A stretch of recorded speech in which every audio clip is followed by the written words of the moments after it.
Hello students, welcome to my YouTube channel. आप सभी का मेरी इस वीडियो में स्वागत है। आशा करता हूं लास्ट वीडियो आपको पसंद आया होगा। आज हम class 8 subject SST NCERT chapter second land soil water natural vegetation and wild life of resource, ये हमारा टॉपिक्स है। अब हम वन बाय वन करके इन सभी को पढ़ेंगे। सबसे पहला लेते हैं हम लैंड। लैंड को हिंदी में बोलते हैं भूमि। भूमि हमारा एक नेचुरल रिसोर्स है, जैसे कि हमने लास्ट क्लास में रिसोर्स में पढ़ा था, लैंड सोइल वाटर। ठीक है, अब आज हम लैंड के बारे में पढ़ेंगे कि भूमि होती क्या है, कितने परसेंट यूज हमारी भूमि हमारे वर्ल्ड में है। इसके बारे में अगर आप जान लोगे तो आप किसी और व्यक्ति को समझा पाओगे कि हमारी जो भूमि है वो कितनी यूजेबल है। तो मैंने ये पृथ्वी बना रखी है, ये अर्थ, और इस पे डिफाइन कर रखे टोटल 100% हमारी अर्थ है, लेकिन इसका 30% ही हमारा जो रहने लायक है वो हमारी भूमि है, लैंड है। बाकी पर क्या पानी है, घास है, कुछ भी हो सकता है। ठीक है, तो 30% याद रखना है। क्वेश्चन ऑब्जेक्टिव में क्या आएगा कि हमारी जो भूमि है वो कितने परसेंट एग्जिस्ट करती है हमारे वर्ल्ड में। तो 30% लैंड है जो हमारी एग्जिस्ट करती है, जिसपे हम रह रहे हैं, हमारी पॉपुलेशन पूरे वर्ल्ड की।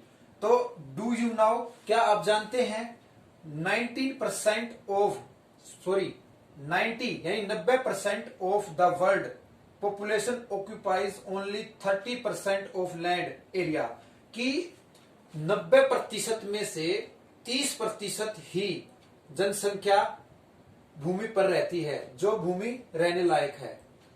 द रिमेनिंग, बाकी जो 70% रहेगी, मतलब 100 में से 30% अगर हम किसी भूमि पर रह रहे हैं तो बाकी 70% भूमि जो बच गई, उस भूमि पर क्या होता है, the remaining 70% of land is either separately populated, कि कहीं कहीं कहीं कहीं अगर जाओगे ना, कहीं राजस्थान में, जैसे कि एक एग्जांपल है, तो राजस्थान में काफी रेत है, तो कहीं एक टीला में कोई झोपड़ी नजर आ जाएगी। इसी तरह हमारे पूरे वर्ल्ड में काफी जगह ऐसा है कि एक दो घर नजर आएगा, उसका होता है 70%। 70% में कौन कौन सी चीजें आएंगी, जैसे कि एक एग्जांपल दे रखा है, इसको देखते हैं।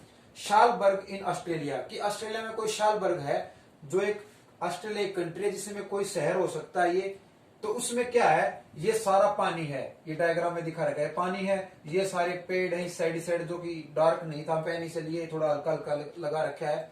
तो ये जो मैंने डिब्बे से बना रखे हैं, ये घर हैं, हाउसेज हैं, जो शालबर्ग में है। तो देखा जाए तो ये पूरा जो कंट्री है ऑस्ट्रेलिया के, और उसमें ऑस्ट्रेलिया में जो शालबर्ग है, इसमें कुछ ही जगह पर लोग रह रहे हैं, और बाकी सभी क्या, पानी है, घास है, पेड़ पौधे हैं, जीव जंतु रह रहे हैं। तो मतलब जो भूमि है वो सारी की सारी यूजेबल ना होके कुछ ही परसेंट है। तो क्या कहेगा, notice in how many ways the land has been used in the above picture, कि इस पिक्चर के माध्यम से हमें यह दर्शाया गया कि कितने परसेंट जो भूमि है वो यूजेबल है।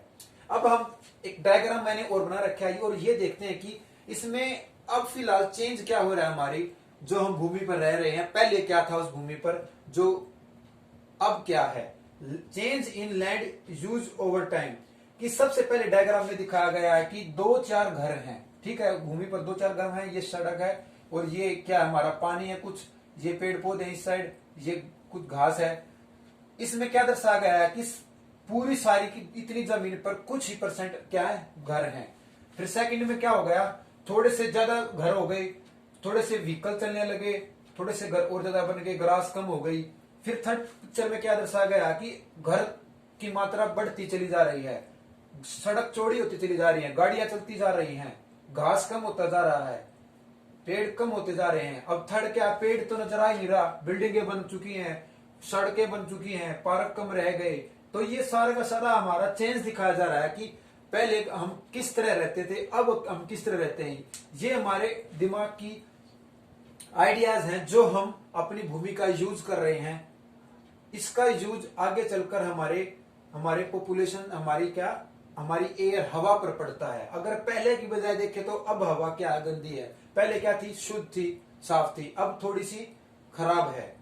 ये हमारा जो भूमि है, लैंड है, एक टॉपिक था। इसमें सिर्फ क्वेश्चन यही आ सकता है कि जो हमारी वर्ल्ड की लैंड है वो कितने परसेंट यूजेबल है। तो 30% यूजेबल है, और 70% क्या है, सेपरेटली पॉपुलेटेड, जहां उबड़ खाबड़ जगह है, कहीं पर कोई रह रहा है। और एक एग्जांपल दे सकते हो शालबर्ग ऑस्ट्रेलिया का। ठीक है, आगे चलते हैं हम। सोइल, सोइल क्या है? सोइल हमारी मिट्टी है, ये भी हमारा क्या है? नेचुरल रिसोर्स है। अब ये मैंने डायग्राम बना रखा है, इस डायग्राम के माध्यम से इसको समझते हैं। ये क्या है कि ये सबसे ऊपर जो ग्रास है इसको बोलते हैं हम टॉप सोइल। ये हरी होती है, जो जैसे कि अगर हम जिस पे खड़े हैं वहां घास उग जाए वो हमारा टॉप सोइल है। सेकंड नंबर पर सब सोइल, अगर हम उस घास को फाड़ेंगे तो जो ऊपर की मिट्टी है थोड़ा सा खोदेंगे तो नीचे की मिट्टी उससे अलग नजर आएगी। थर्ड में क्या है? वेदर्ड रॉक मटेरियल, कुछ चट्टानों के टुकड़े से, पत्थर के टुकड़े से नजर आएंगे हम जितना उसको गहराई से खोदते जाएंगे। और लास्ट में जब हमारा नीचे बहुत नीचे चले जाएंगे तो पेरेंट रॉक नजर, बहुत मोटे मोटे पत्थर नजर आएंगे जो फूटते नहीं हैं, काफी दिनों बाद फूटते हैं। जैसे कि आप हरिद्वार गए होंगे, जो गंगा में जो पत्थर हैं वो कितने सालों में जाके फूटते हैं, पता नहीं 100 ईयर्स हो जाते हैं उनको फूटने में, वो हमारे पेरेंट रॉक्स होते हैं। उसके बाद जो ऊपर है जो छोटे मोटे हैं जिनको हम फोड़ सकते हैं, जो आसानी से फूट सकते हैं। उसके बाद जो मिट्टी का रंग कलर है, उसके बाद जो हम जिसपे घास उगा रहे हैं, जो घास हो रही है, इसके बारे में भी एक डू यू नाउ, क्या आप जानते हैं कि 1 सेंटीमीटर जो सोइल को होने में पूरे 100 साल लग जाते हैं, यानी 100 साल लग जाते हैं किसी एक मिट्टी को, यानी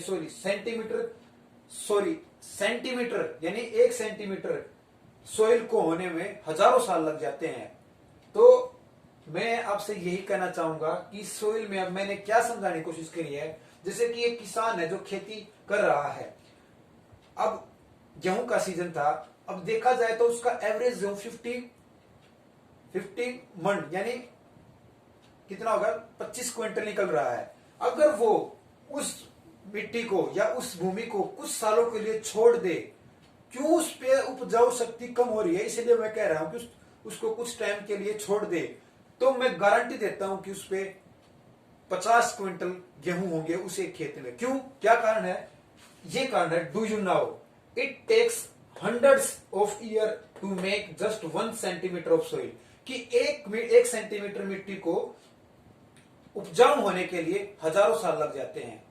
बाकी आशा करता हूं आप सभी को ये चार्ट के माध्यम से हमारा chapter land, soil, water, natural vegetables and wild life के 2 पॉइंट नेचर रिसोर्स के लैंड और सोइल समझ में आए होंगे। धन्यवाद।